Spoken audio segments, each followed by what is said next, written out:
Comienza Historia de España.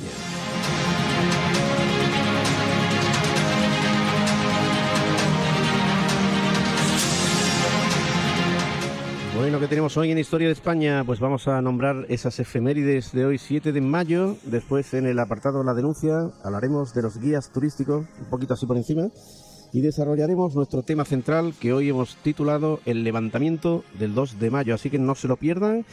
Y como siempre están junto a, bueno, aquí a mi ladito, nuestros expertos colaboradores. Así que bienvenido, Juan Carlos Romero, amigo mío, bienvenido.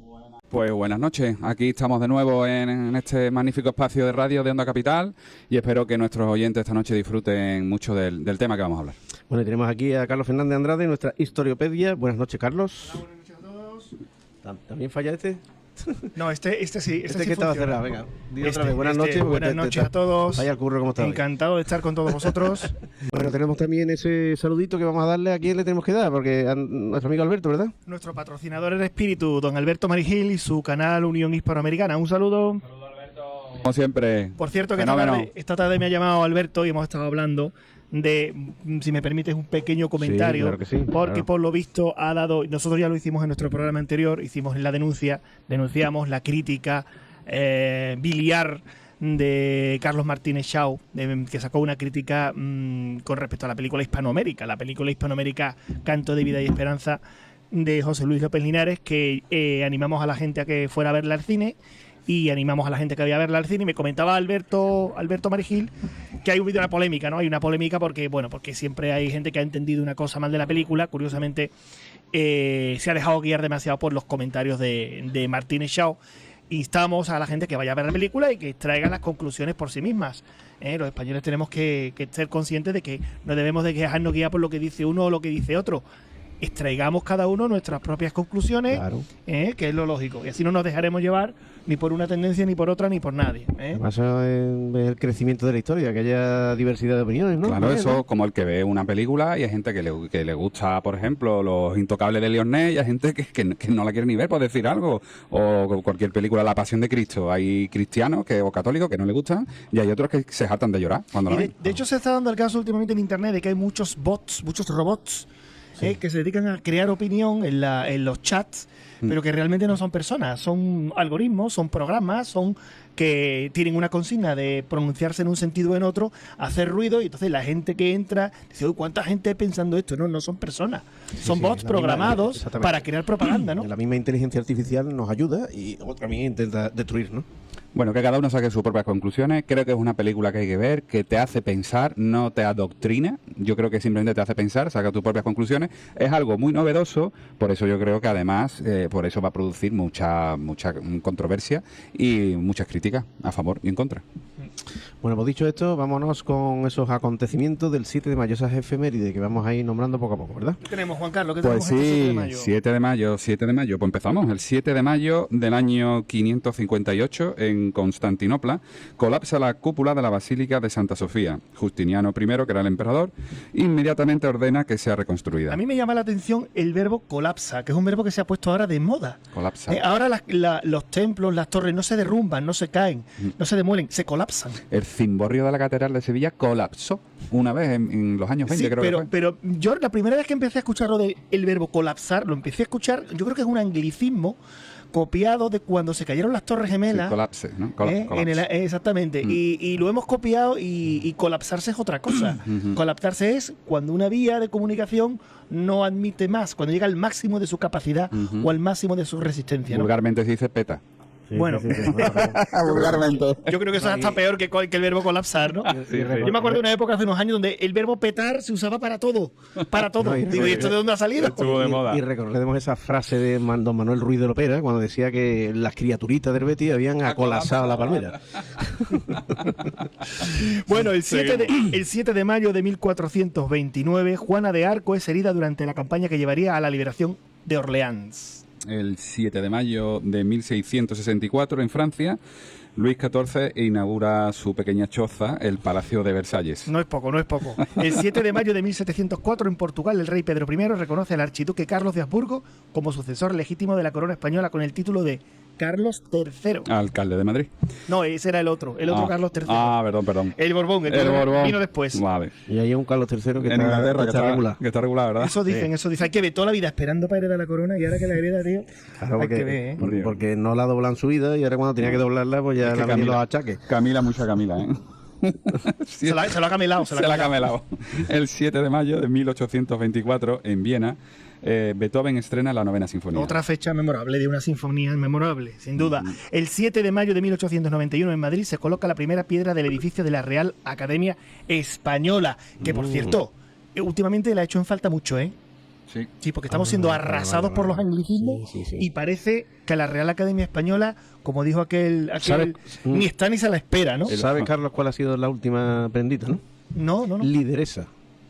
Podían haber dicho liderala. Bueno. Liderala.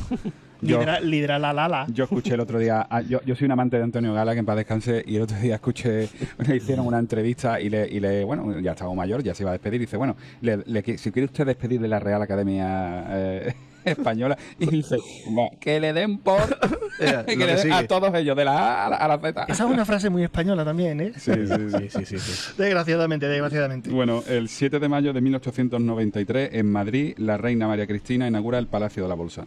El 7 de mayo de 1895, Alexander Stepanovich Popov presentó el primer receptor de la radio ante la Sociedad Rusa de Física y Química, cuando transmitió señales entre un barco y tierra firme a 5 kilómetros de distancia.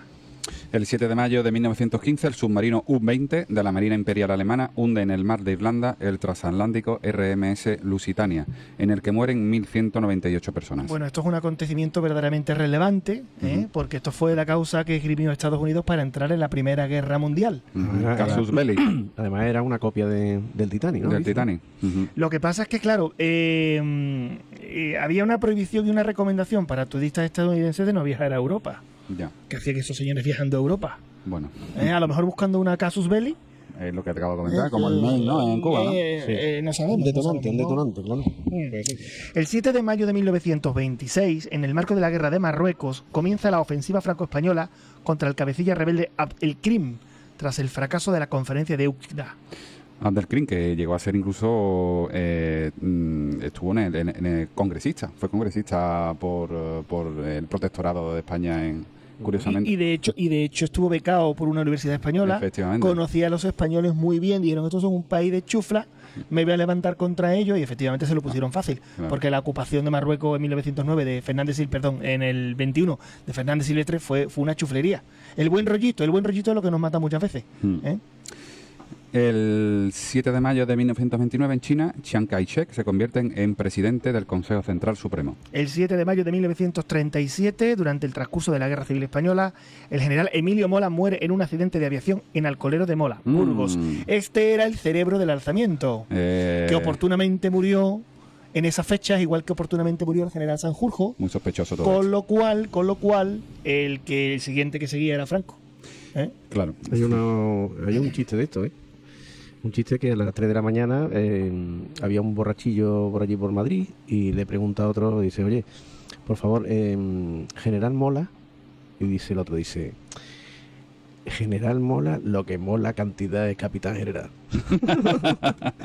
Bueno, seguimos. Bueno, el 7 de mayo de 1900... Bueno, te toca a ti, ¿no? Toca a mí, venga, mismamente, da igual. El 7 de mayo de 1945, el general alemán Alfred Jodl firma su rendición en la ciudad francesa de Reims. El jefe de Estado Eisenhower y un general soviético firman en nombre de los aliados este tratado. En el documento se establece que todas las fuerzas armadas alemanas dejarán de luchar el 8 de mayo de 1945 a las 23:01 horas. Y ese mismo día el general estadounidense Eisenhower ordena disolver la Gestapo. Esta es la fecha de rendición de Alemania por la cual se tiene el fin de la Segunda Guerra Mundial en Europa. Los rusos firmaron la capitulación por su cuenta. Aparte, dijeron, no, nosotros queremos la nuestra. Para eso ganaron ellos la Segunda Guerra Mundial. Esa es una de las grandes tesis. Pagaron una gran factura en vidas humanas, los rusos, los soviéticos. ¿Te toca, Carlete? El 7 de mayo de 1946 en Japón se funda la compañía Sony, con 20 empleados, la famosa Sony, Lo que los que tenemos decir, unos añitos sabemos lo que Sony es. Vale. El 7 de mayo de 1948 en La Haya, Países Bajos, durante el denominado Congreso de Europa, se funda el Consejo de Europa. El 7 de mayo de 1954 en Dien Bien Phu Se rinden las tropas invasoras, acaba la dominación francesa. El 7 de mayo de 1973, el periódico The Washington Post gana el premio Pulitzer por su investigación en el caso Watergate. El 7 de mayo, bueno, tengo que decir una cosa con respecto a la efeméride anterior. No está claro quién son las tropas invasoras en ese momento, si los franceses o los que ganaron. El 7 de mayo de 1995, en Francia, Jacques Chirac es elegido presidente de la Quinta República Francesa. El amigo de España, el amigo de Aznar. Sí, sí. El que amenazó a Aznar y le dijo, oye, puedes tener un atentado en tu país si no haces lo que te pedimos.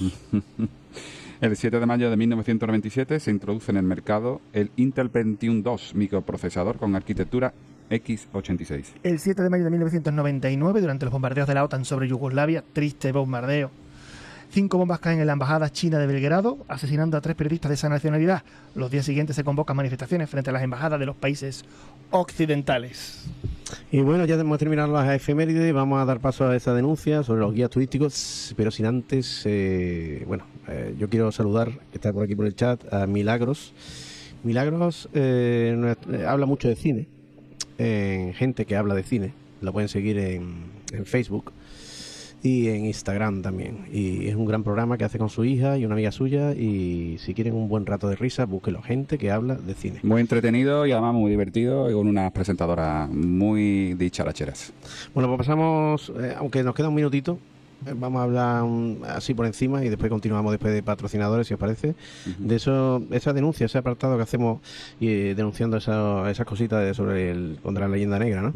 Vamos a hablar de los guías turísticos. ¿Qué opináis? Juan Carlos. Pues guías turísticos, pues que cuando llegas a ciertos lugares te encuentras con algunos guías turísticos con un guión aprendido o que le han dicho lo que tienen que contar, que a veces, bueno, pues son muy llamativos y hay gente que pone una cara de póker cuando escuchan el relato que bueno, y como muestra un botón, un amigo mío recientemente ha viajado a Cartagena de Indias en Colombia, y que es donde está allí el monumento a Blas de Lezo, ¿no? Donde Blas de Lezo defendió a Cartagena de Indias de los británicos.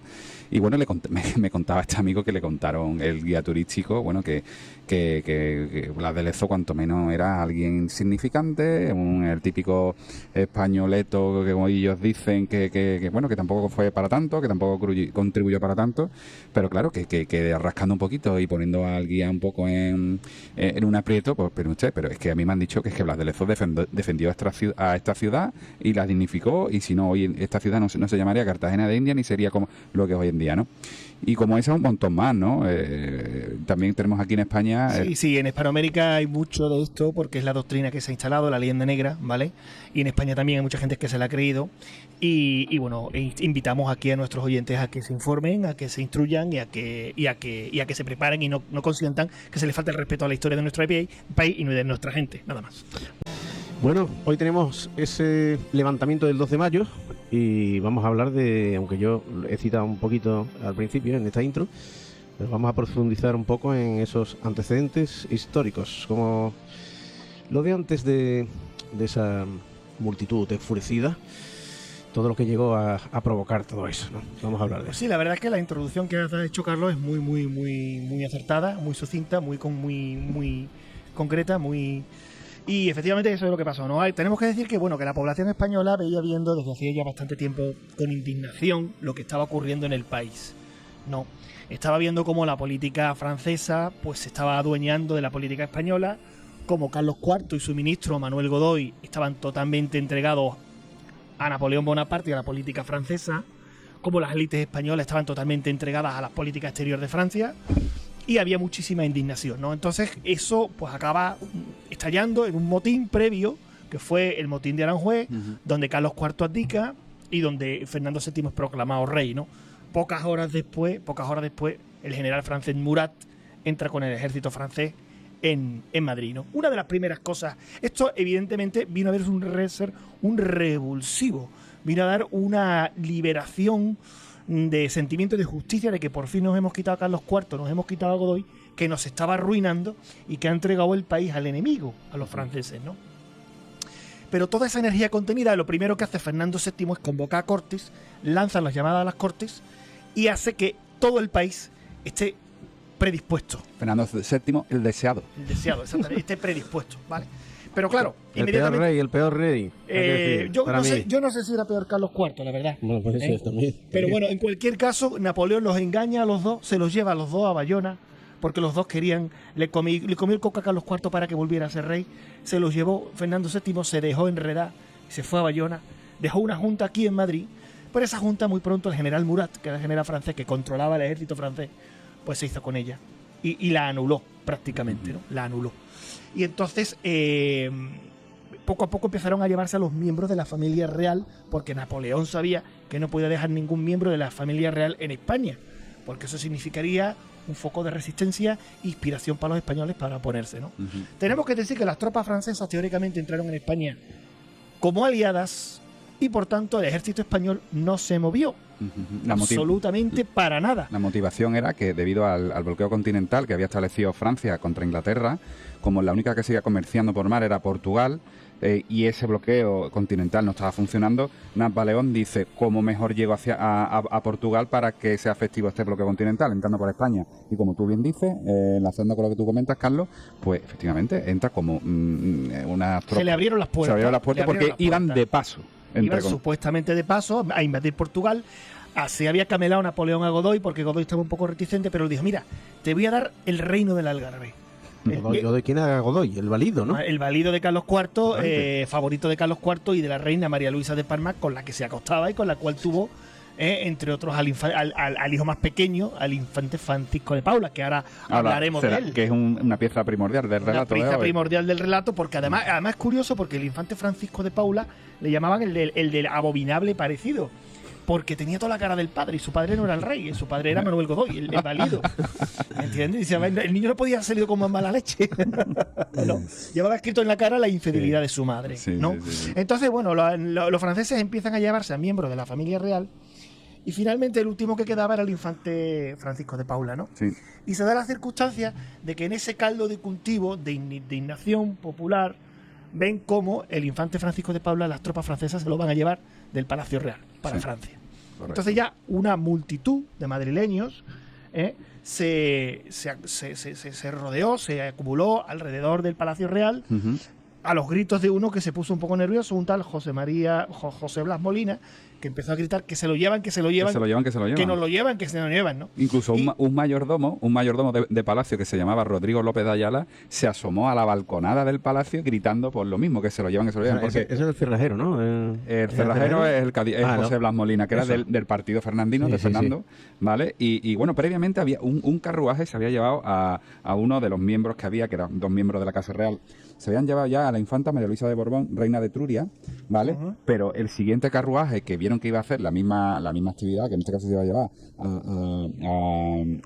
al infante Francisco de Paula, pues ahí es cuando ya se levantaron las alarmas y todo el mundo puso el grito en el cielo y se generó un revuelo en las puertas del palacio e impidieron que se lo llevaran.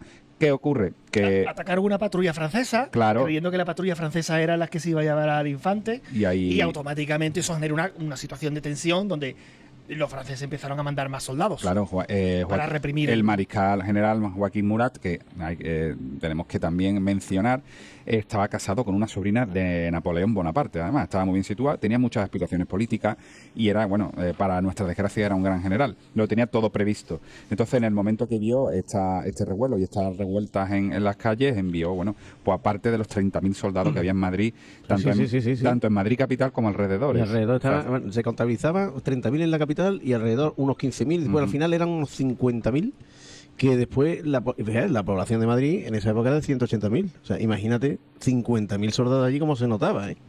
Era horroroso, ¿no? Bueno, ante este tumulto tenemos que decir que el ejército español no actuó absolutamente para nada, estaban todos acuartelados, no se movilizaron, porque las órdenes que tenían de la Junta y que tenían del rey era de no movilizarse, porque los franceses teóricamente eran aliados, ¿no? Y de hecho, el mejor ejército español, las mejores tropas españolas no estaban en España, ya se habían encargado los franceses 2 años antes de mandarlas a Dinamarca, a luchar en Dinamarca contra los ingleses o en el norte de Europa. Una cosa parecida a lo que estamos haciendo con nuestros soldados de la OTAN ahora. Sí, bueno, nuestra mejor división blindada está en Lituania ahora mismo, con los mejores tanques que tenemos. Bueno, pues la chispa salta cuando la chispa del levantamiento, para que nuestros oyentes lo entiendan, se salta justo cuando intentan llevarse al infante. Y ahí se genera un revuelo muy grande y es cuando Murat reacciona y incluso ante tal tumulto abren fuego. No le tiembla el dedo al general Murat para abrir fuego contra la gente, contra la población civil de Madrid. Los madrileños se echan a la calle. En ese momento España abandona la edad moderna y entra en la edad contemporánea, para que nos hagamos una idea. Efectivamente, y entonces cuando Murat dice, mira, aquí ya ni junta de gobierno española ni nada, yo voy a tomar el control del ejército, voy a tomar el control de la junta de gobierno. Porque además él tenía aspiraciones de rey, ¿eh? Sí, es lo que acabo de comentar. Ya, Claro, tenía grandes. De hecho, acabó siéndolo después. A José Bonaparte, no le tiembla el pulso. al hermano de Napoleón, a José Bonaparte, lo ningunea constantemente. El hermano José Bonaparte, llamado Pepe Botella, que debemos de recordar que no tenía, no voy a decir que fuera mal rey, pero sí tenía muy buenas ideas, unas ideas de distribución, de organización del Estado bastante revolucionarias, ¿no? Pues total, que esto se va extendiendo, cunde la ira, cunde el coraje, inmediatamente un montón de ciudadanos madrileños, mujeres, hombres de cualquier tipo, condición social, se lanzan a la calle a enfrentarse a los soldados franceses, con todas las armas que podían tener, con tijeras, con agujas, con espadas, con facas, con navajas, con lo que fuera. Se genera un odio visceral porque ante las descargas del ejército francés, incluso con artillería incluida, claro, tú ves a tus amigos, a tus parientes muertos en las calles de Madrid, que es tu ciudad además, claro, pues un sentimiento de venganza, imaginaros vosotros. Entonces, lo que no se esperaba del ejército francés es que en lugar de retroceder y esconderse y no presentar batalla, lo que hizo el pueblo de Madrid fue dar un paso al frente. O sea, lo que hicieron fue atacar a los soldados franceses. Ya incluso previamente, durante las primeras horas, a partir de las 9:30 de la mañana, que empezó todo el conflicto, durante esas primeras horas que ya empezaron la refriega, soldados franceses que iban de permisos por las calles, vamos a decir, tranquilamente, pues empezaron a masacrarlos, los mataban donde los pillaron. En el momento en el que surge la voz de alarma, pues Murat ya manda orden a las tropas francesas que estaban acantonadas fuera de la ciudad para que entraran a toda prisa dentro. Entraron antes de que los madrileños pudieran cerrar las puertas de la ciudad. Poco a poco, las tropas francesas fueron arrinconando al pueblo de Madrid, a toda la gente que se echó a la calle, fueron arrinconándolo hasta que prácticamente los llegaron a juntar a casi todos en la Puerta del Sol, ¿no? Imaginaros, cuando nos comemos las uvas, esa Puerta del Sol llena de madrileños con simples navajas, con cuchillos y... Vamos a contar que están todos ahí como en los pasillos metidos, en las callecitas metidas. Están rodeados. Y están rodeados. Espérate, no, esa no, la de fondo.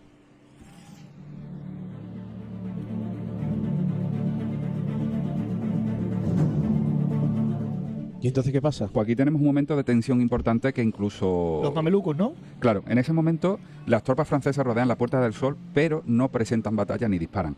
Hay un momento de incertidumbre en la que los madrileños que están, algunos heridos, otros pues con dificultades incluso para salir de allí, porque no hay salida de la Puerta del Sol, están rodeados como si fuera un pequeño campo de concentración. La sorpresa es que no hay ataque por parte ni movimiento de las tropas francesas y tenemos en uno de los balcones a un testigo de excepción, Francisco de Goya y Lucientes, curiosamente. ¿Y qué ocurre? Pues bien, Carlos, como tú estabas ya anticipando, Murat llama a la caballería francesa, pero en este caso eran los componentes de la caballería mameluca y caballería polaca, que entran en la plaza armando un estruendo con esos caballos a toda velocidad, introduciéndose dentro de la Puerta del Sol, sable abierto, o sea, sable en mano, y degollando a todos los que estaban en la plaza. O sea, una verdadera masacre. Bueno, y ahora hay un episodio importante porque pasamos al cuartel de Monteleón. ¿Qué pasa ahí? Sí, pero permíteme, Carlos, ya que hemos nombrado a Francisco de Goya, hay presencia lo que después representará en ese cuadro tan famoso en el que... La carga de los mamelucos. Tenemos que decir que los mamelucos era un soldado de la milicia de los sultanes de Egipto. ¿Vale? Eran árabes, musulmanes, que se había traído Napoleón, de estos cuerpos de soldados extranjeros, como la caballería expedicionario.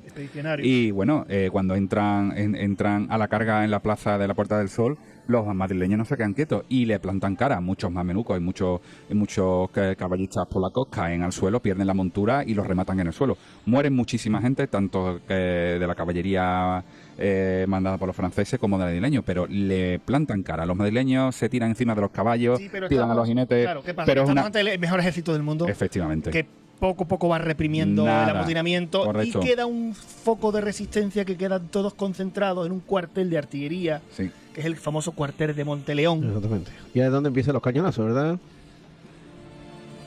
Y ahí... Muy bien, muy bien. Muy bien traído, muy bien traído. Y ahí precisamente es donde destacan dos capitanes, Sí. Luis Daoiz y Pedro Velarde, que asumieron el mando por ser los más veteranos que había, ¿no? Esto, repito, pues ocurre mientras que el resto del ejército español de la ciudad y de los alrededores quedaba totalmente pasivo y sin actuar para nada, ¿no? Tengan en cuenta nuestros radioyentes que las órdenes que había recibido el alto mando español, o sea, el ejército español, era de no presentar batalla, quedarse acuartelados en los cuarteles que hubiera en Madrid en este caso y no salir a la calle, no presentar batalla y no armarse ni proteger a la población. Bueno, allí ¿Pero se qué encerraron- ocurre? ¿Pero qué ocurre? Allí se cerraron junto a sus hombres y decenas de vecinos que fueron allí en busca de combate contra los franceses y bueno, ahí empiezan Murat a lanzar oleadas de soldados hasta que al final, a base de cañonazos y a base de tiros, pues acaban reduciéndolos y acaban exterminándolos a todos, matándolos a todos. Cañonazos, bayonetazos, sablazos, de todo, ¿no? Ujú. Sí. Bueno, y hay dos personajes importantes. Vamos a hablar de ellos. Uno de ellos sevillano, ¿verdad? Pues concretamente, bueno, hemos Daoiz. hablado de Daoiz, bueno, pero previamente también hemos hablado del capitán Pedro Velarde y Velarde. después de Daoiz, que Pedro Velarde, junto con Ruiz, van al parque de artillería de Monteleón y le piden a Daoiz que abra las puertas del acuartelamiento, que se tomen las armas, que se repartan armas al pueblo de Madrid y que incluso se puedan utilizar la artillería que tiene allí en el cuartel. Primeramente, Daoiz no es muy dado a ello porque tiene órdenes de la superioridad de no intervenir. Pero al final, cuando le cuentan lo que está ocurriendo en la Puerta del Sol y en las calles de Madrid, dicen, señores, es que no podemos quedarnos quietos. Incluso se enfrenta a su coronel que le dice, es un oficial español, siempre tiene que obedecer las órdenes. Y Daoiz aparta a su coronel, arman un cuerpo de caballería junto con varias piezas de artillería y plantan cara al ejército francés.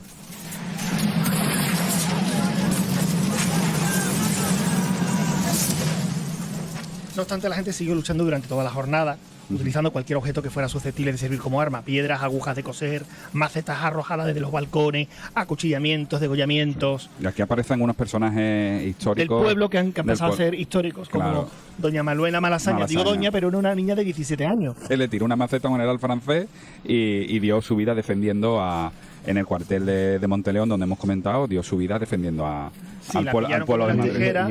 Y da nombre al barrio de Maravillas, que en la actualidad se llama Malasaña. Exactamente, curiosamente, que era hija de un francés. Manuela Malasaña era hija de un francés. Ujú.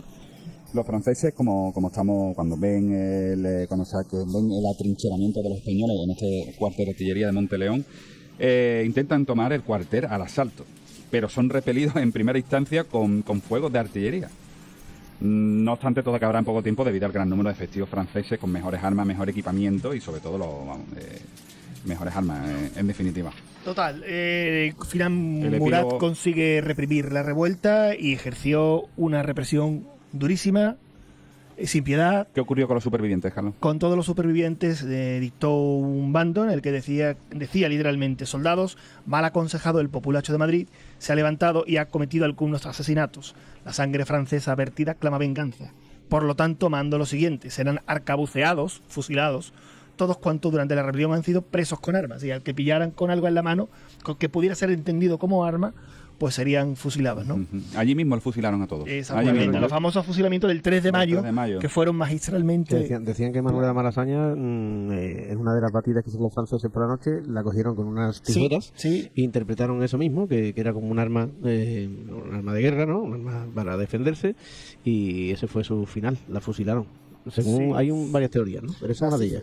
La cifra exacta de los asesinados por el ejército francés, pues baila todavía, ¿no? No está clara, ¿no?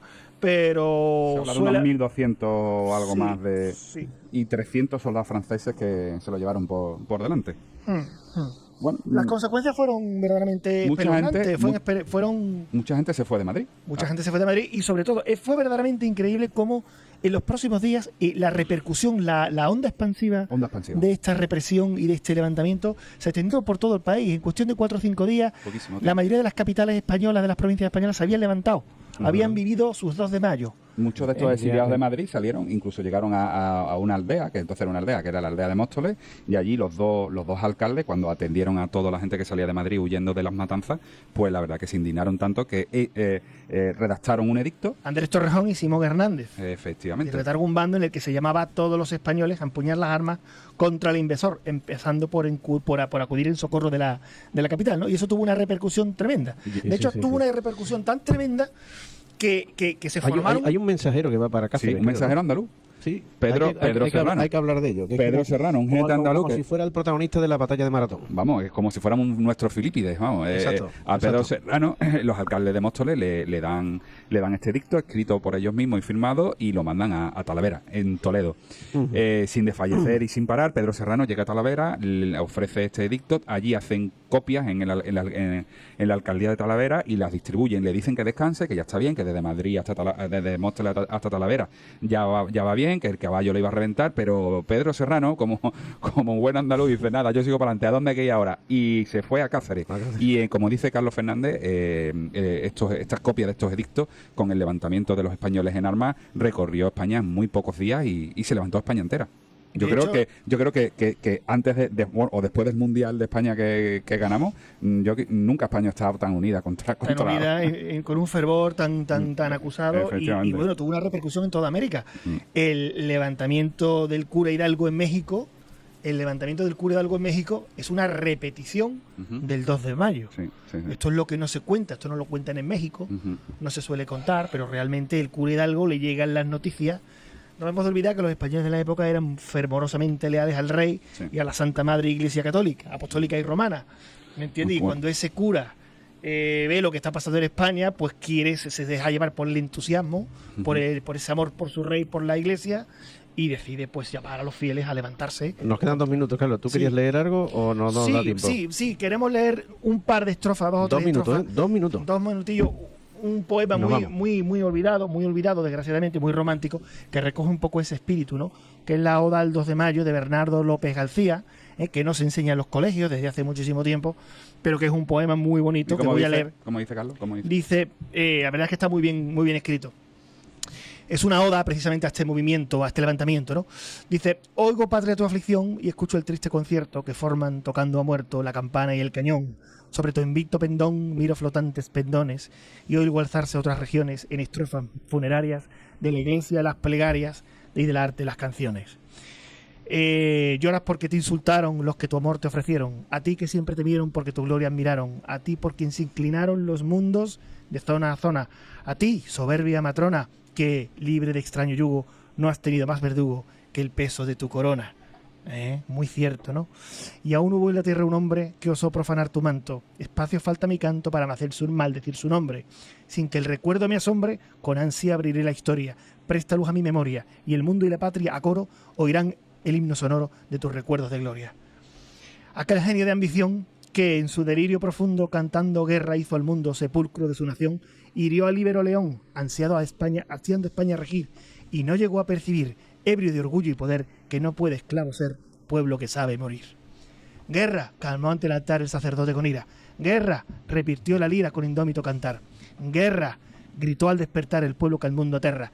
Y cuando en Hispania tierra pasos extraños oyeron, hasta las tumbas se abrieron gritando venganza y guerra. Un poema que echamos a nuestros oyentes a que lo busquen y lo lean. Espectacular. Bueno, que esta ha sido Historia de España, este ha sido el programa Luna Clara y nos vemos la semana que viene y damos un abrazo a todos los oyentes de Luna Clara de Onda Capital.